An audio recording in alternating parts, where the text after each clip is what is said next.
마음으로 우리를 영접하라. 우리는 아무에게도 불의를 행하지 않고 아무에게도 해롭게 하지 않고 아무에게도 속여 빼앗은 일이 없노라. 내가 이 말을 하는 것은 너희를 정죄하려고 하는 것이 아니라 내가 이전에 말하였거니와 너희가 우리 마음에 있어 함께 죽고 함께 살게 하고자 함이라. 나는 너희를 향하여 담대한 것도 많고 너희를 위하여 자랑하는 것도 많으니 내가 우리의 모든 환난 가운데서도 위로가 가득하고 기쁨이 넘치는도다. 우리가 마게도냐에 이르렀을 때에도 우리 육체가 편하지 못하였고 사방으로 환난을 당하여 밖으로는 다툼이요 안으로는 두려움이었노라. 그러나 낙심한 자들을 위로하시는 하나님이 디도가 옴으로 우리를 위로하셨으니 그가 온 것뿐 아니요 오직 그가 너희에게서 받은 그 위로로 위로하고 너희의 사모함과 애통함과 나를 위하여 열심히 있는 것을 우리에게 보고함으로 나를 더욱 기쁘게 하였느니라. 아멘. 사랑하는 전주안디옥교회 성도 여러분, 우리를 사랑하시는 마음이 변함이 없으신 신실하신 하나님께서는 오늘도 저와 여러분을 기다리고 계십니다. 오늘도 함께 말씀을 나누며 마음에 새길 때에 주님의 사랑으로 우리의 마음이 가득 채워지기를 소망합니다. 오늘 우리가 함께 나눌 본문은 고린도 교회가 겪고 있던 죄로 인한 문제들에 대해 회개가 일어나며 바울과 고린도 교회 성도들 사이에 화해와 기쁨과 감사가 넘쳐나고 있는 바울의 고백입니다. 바울은 자신의 제자들이자 영적으로 낳은 자녀들인 고린도 교회 성도들이 영적 교만과 나태함, 성적 문란함, 그리고 거짓 교사들의 미혹에 넘어가 바울의 사도직에 대해 의구심을 품었던 그 성도들의 모습을 바울은 절망하고 아파했습니다. 바울은 고린도 교회의 성도들이 자신이 목양했던 목회자로서 그리고 이방인의 사도로서 그 성도들의 모습을 내버려둘 수 없었습니다. 바울은 고린도 교회 성도들의 무지함과 죄에 대해 가감없이 정확하게 짚어가며 회개를 촉구하는 편지를 썼습니다. 또한 목회자로서 성도들에게 느낀 실망감과 슬픔감도 감추지 않고 기록합니다. 바울은 동역자 디도를 통해 그 편지를 고린도 교회에 보내죠. 고린도 교회 성도들은 그 편지를 전해받고 처음에 굉장한 민망함에 사로잡힙니다. 우리 인간들의 마음에는 독이든 칭찬을 듣기는 즐겨해도 독을 없애주는 약이든 쓴소리를 듣기는 거부하는 교만이 있기 때문이죠. 바울을 통해 죄를 직면한 성도들과 바울의 관계는 자칫하면 서로를 등지게 되는 최악의 상황으로 이어질 수도 있었습니다. 편지를 보내놓고 답변을 기다리는 바울 역시도 고린도 교회의 성도들이 자신의 편지를 받고 회개는 고사하고 오히려 자신들을 비난했다고 분노하며 바울을 등질까 노심초사하며 중보기도 했습니다. 오늘 본문 고린도후서 7장 8절을 보시면 바울이 편지를 보낸 후에 마음을 얼마나 졸이며 중보했는지 그 심정이 나타납니다. 고린도후서 7장 8절입니다. 그러므로 내가 편지로 너희를 근심하게 한 것을 후회하였으나 지금은 후회하지 아니함은 그 편지가 너희로 잠시만 근심하게 한 줄 알미라. 아멘. 과거 패역했던 이스라엘 백성들이 회개를 통해 그 죄악된 삶을 어서 돌이키기 바라는 마음으로 선지자들의 입에 말씀을 넣어주시고 백성들에게 보낸 후에 노심초사하며 그 결과를 기다리던 여호와 하나님처럼 바울 역시 그러했던 것이죠. 참 감사하게도 하나님의 큰 은혜를 입은 성도들은 회개를 촉구하는 바울의 권면을 말씀으로 하나님의 사랑으로 받아들였습니다. 아버지의 책망 속에는 사랑이 담겨 있음을 깨닫고 자신의 무지함과 반성을 하며 삶을 돌이키는 지혜로운 자녀의 모습을 취한 것이죠. 고린도 성도들이 죄에 대해 직면하는 과정에서 생겨났던 근심은 아주 잠시의 근심으로 그쳤습니다. 회개를 위한 과정인 그 잠시의 근심은 회개 후에 의로운 길을 걷게 된 자들이 누리게 되는 영원한 기쁨과 평안, 그것으로 바뀌었습니다. 그래서 바울은 자신이 회개를 촉구한 것을 통해 고린도 성도들이 잠시는 근심했지만 바울 역시도 인간적으로 잠시는 후회했지만 결국 그 모든 근심과 후회는 회개의 과정일 뿐이었으며 지금은 자신도 큰 기쁨에 속해 있다고 고백하고 있는 것입니다. 여러분, 이렇게 바울과 고린도 교회 성도들의 갈등이 해소되는 과정을 보면서 우리는 마음의 기도의 제목을 새길 수 있습니다. 육체의 소욕을 따르는 세상에 속한 자들과 영을 따르는 하나님께 속한 자들의 차이점이 있다는 것입니다. 세상에 속한 자들은 누군가 나에게 실망감과 슬픔을 안겨주면, 누군가 죄를 범하면 복수를 하거나 책임론을 물어가면서 누군가를 정죄하고 누구 한 명이 그 책임을 떠안고 낙인이 찍혀야 끝나는 것이 세상입니다. 그러나 오늘 바울과 고린도 교회 성도들의 갈등이 해소되고 있는 과정을 통해 깨달을 수 있는 것은 하나님께 속한 자들은, 즉 교회 공동체는 세상과 다르다는 것입니다. 하나님께 속한 자녀들이 모여 이룬 교회 공동체는 예수 그리스도의 이름으로 사랑의 책망이 가능하다는 것입니다. 이것은 사단이 우리의 죄를 들고 와서 참소하는 정죄와 엄연하게 구별되는 예수 그리스도 안에서의 책망입니다. 바울이 눈물로 편지를 써가며 성도들의 무지함과 죄에 대해 회개를 촉구한 것을 보십시오. 물론 그 과정에서 잠시의 근심과 갈등은 존재했지만 결국 성도들과 바울은 영원한 기쁨을 얻은 것처럼 교회를 이룬 우리는 예수 그리스도의 이름으로 서로 회개를 촉구하고 사랑에 담긴 책망을 할 수 있는 관계가 되어야 된다는 것입니다. 죄를 드러내어 말해주고 그 죄에 대하여 듣고 근심하나 회개에 이르는 영원한 기쁨으로 갈 수 있는 관계 말입니다. 이것이 바로 하나님의 자녀가 된 자들이 누리는 특권이요, 교회 공동체 안에 역사하는 사랑의 역사인 것입니다. 여러분, 우린 생각해 봐야 합니다. 오늘날 한국 교회는, 아니 멀리 가지 말고 오늘 우리 교회는 목회자가 침체 속에 혹은 죄에 빠져있는 성도에게 사랑의 책망을 할 수 있는 교회입니까? 우리 가정은 혹은 우리 팀은 죄에 빠져있는 그들에게 사랑으로 책망할 수 있는 공동체입니까? 우리 교회는, 우리 가정은, 우리 팀은 잠시의 근심을 통과하고 영원한 기쁨을 누릴 수 있는 회개를 사모하는 그런 공동체입니까?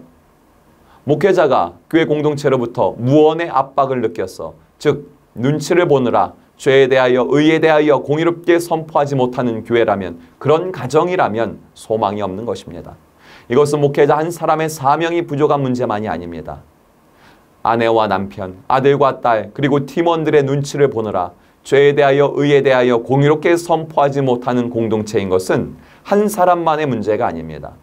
그 공동체 모두가 오랜 시간에 걸쳐 쌓아올린 거대한 영적인 교만의 바벨탑이 무너지지 않고 있기 때문입니다. 공동체 안에 교만의 바벨탑이 존재하기 때문에 죄에 대하여 회개를 촉구하는 권면을 들을 때에 저 사람이 나를 모욕감을 주는구나 라고 받아들이는 것입니다.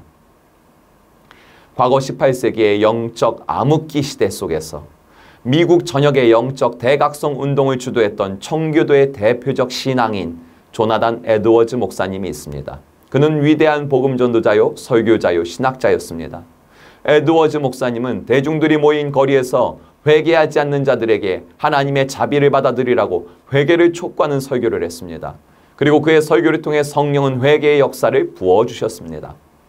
진노하신 하나님의 손에 있는 죄인들이라는 설교의 제목으로 설교할 때 술 취함과 방탕함, 자유주의와 이성주의의 확산으로 영적 침체에 빠져있던 사람들은 마음에 뜨거운 불이 생겼습니다.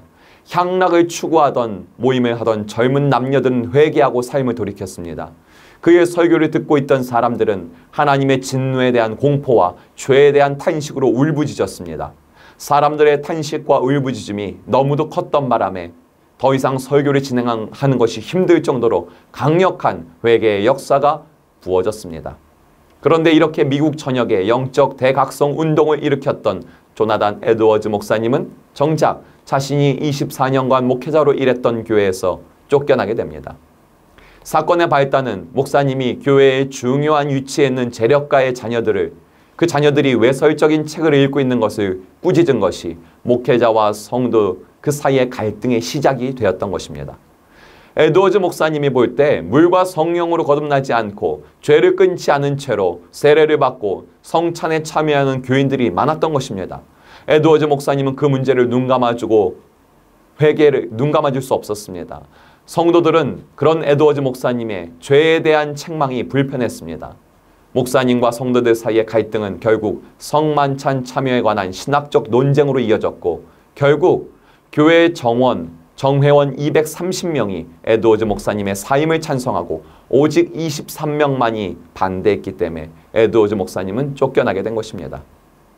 오늘 본문에 빗대어 바울이 고린도 교회의 문제에 대해 드러내어 책망했을 때 바울이 책망한 그것에 대해서 사랑으로 받았던, 사랑으로 그것을 회개로 품었던 성도들의 모습과 너무도 다른 모습인 것이죠. 저와 여러분은 이 에드워즈 목사님의 이야기와 바울과 고린도 교회 성도들의 이야기를 통해 생각해보고 기도할 제목들이 있습니다. 지금 내가 속한 가정, 교회는 죄에 대한 책망을 듣고 잠시는 모욕감을 느끼고 근심에 휩싸이지만 결국 영원한 기쁨을 누리게 해주는 회개로 돌이키는 은혜가 지금 존재하는 공동체냐는 것입니다. 아니면 에드워즈 목사님을 쫓아냈던 성도들처럼 하나님의 진노에 대해 들을 때에 귀를 막아버리고 죄에 대해 거부하고 책망에 대해 거부하는 그런 공동체는 아니냐는 것입니다. 여러분, 오늘 본문에서 디도를 통해 고린도 교회 성도들의 회개의 소식을 전해 들은 바울이 크게 기뻐하는 모습이 바로 우리를 향한 하나님 아버지의 마음이라는 것을 깨달아야 합니다.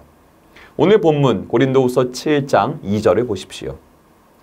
마음으로 우리를 영접하라. 우리는 아무에게도 불의를 행하지 않고 아무에게도 해롭게 하지 않고 아무에게도 속여 빼앗은 일이 없노라. 아멘.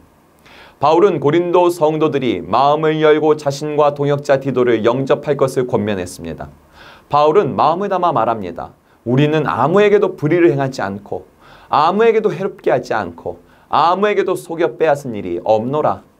아무에게도를 3번이나 반복하는 표현을 통해 자신이 고린도 교회 성도들에게 어떠한 악의도 어떠한 개인의 이익도 취할 마음이 없음을 바울은 강조하고 있는 것입니다.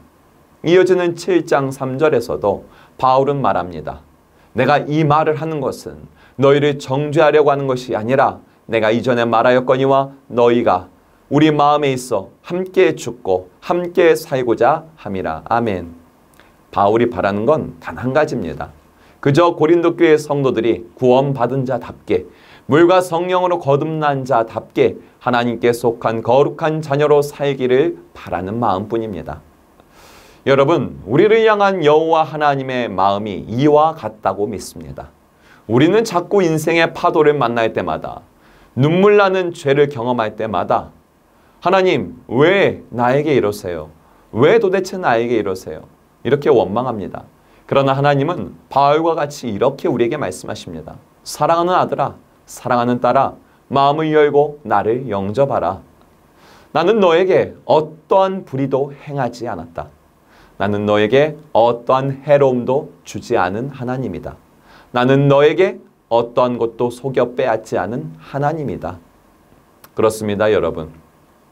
하나님은 나에게 어떠한 불의도, 어떠한 해로움도, 어떠한 빼앗음도 하지 않은 신실하시고 선하신 분입니다. 오히려 나의 하나님은 불의에 빠져있는 나를 의로운 길로 인도해 주신 분입니다. 나의 하나님은 나에게 해를 입히는 원수의 손에서 나를 건져주시는 분입니다. 나의 하나님은 아무것도 없이 태어난 나에게 감당하지 못할 만큼 많은 은혜를 채워주시고 누리게 해주시는 그러한 하나님이 되십니다. 여러분, 혹시 영적 침체와 죄악에 발을 담그고 계십니까? 어서 마음을 열고 우리를 의롭게 하시고 인도하시고 채우시는 하나님의 영을 심령에 모시기에 힘쓰기 바랍니다. 성령의 삶, 인도함 받는 삶, 성령이 주인 되는 삶, 그것을 간구하십시오. 여러분 혹시 영적 침체와 죄악에 빠져 있는 가정, 교회, 공동체가 회개를 촉구하기를 그것을 망설이고 있습니까? 그 공동체에 쌓아져 있는 영적인 그 교만의 바벨탑을 무너뜨려 주실 분, 오직 여호와 하나님께 그 바벨탑이 무너지게 해달라고 함께 기도하는 것이 우리에게 필요합니다. 그러면은 누구도 눈치 보지 않고 모든 공동체원이 서로의 죄를 책망할 수 있고 사랑으로 책망할 수 있고 서로 품어줄 수 있는 것입니다. 오늘 하루 이 은혜가 우리에게 충만하기를 우리 함께 기도합시다. 함께 기도하기 원합니다. 회개를 위한 잠시의 근심을 두려워하지 않고 돌이키는 삶을 통해 영원한 기쁨을 추구하는 우리 가정, 우리 교회, 우리 공동체가 되게 하소서.